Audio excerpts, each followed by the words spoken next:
Menyeberanglah ke Makedonia, dan tolonglah kami. Pembacaan dari Kisah Para Rasul, bab 16 ayat 1 sampai 10.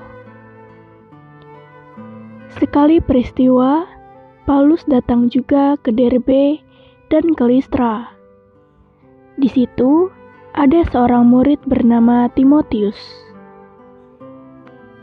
Ibunya adalah seorang Yahudi dan telah menjadi percaya, sedangkan ayahnya seorang Yunani.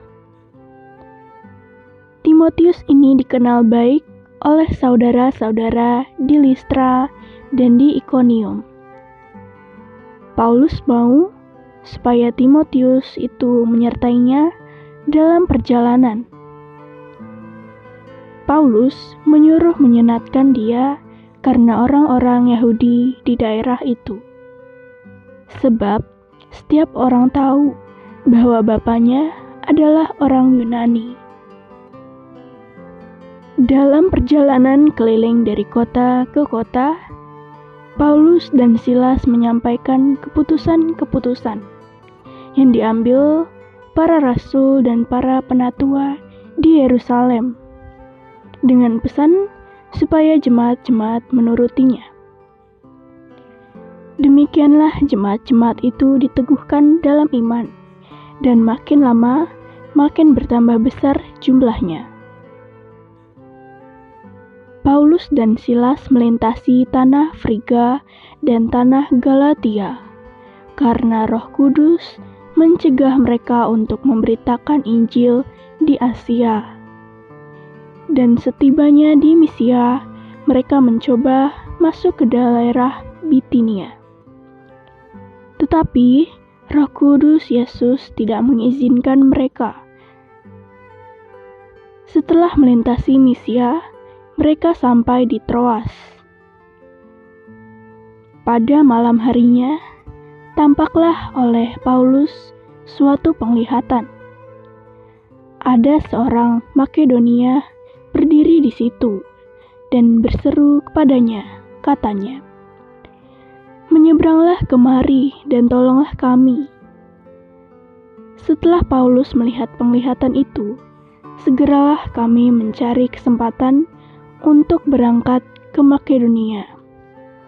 Karena dari penglihatan itu, kami menarik kesimpulan bahwa Allah telah memanggil kami untuk memberitakan Injil kepada orang-orang di sana. Demikianlah sabda Tuhan.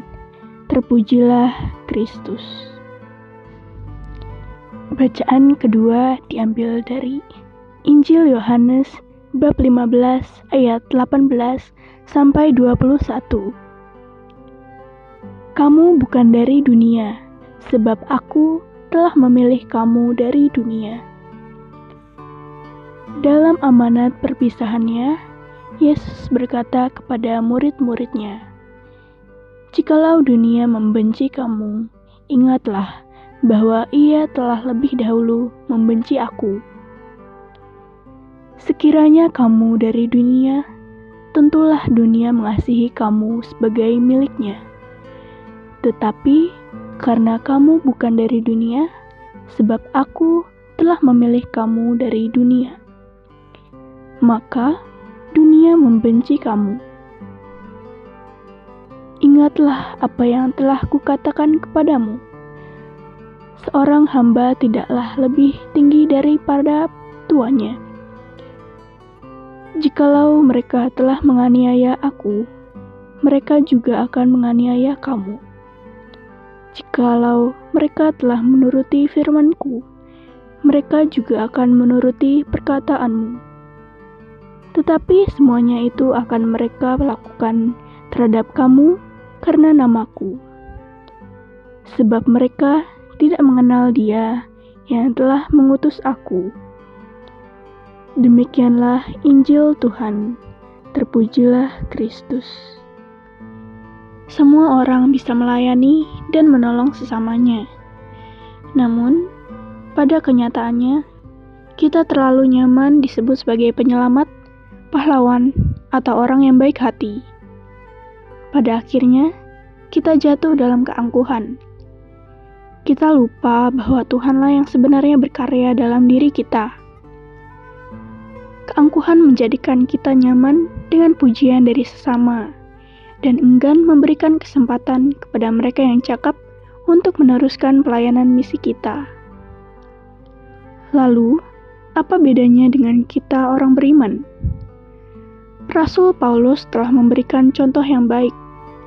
Dalam mewartakan sukacita Injil, ia menyadari sesungguhnya itu adalah pekerjaan Allah, bukan melulu hasil jerih lelahnya sendiri atau usaha manusia. Konsekuensi dari mewartakan dan menegakkan kebenaran itu bisa saja kita dibenci, disalahkan, diasingkan, dikriminalisasi, dan lain-lain. Namun, konsekuensi macam itu hendaknya kita tidak menciutkan nyali dan niat kita untuk mewartakan dan menegakkan kebenaran di tengah dunia. Tuhan menyertai kita.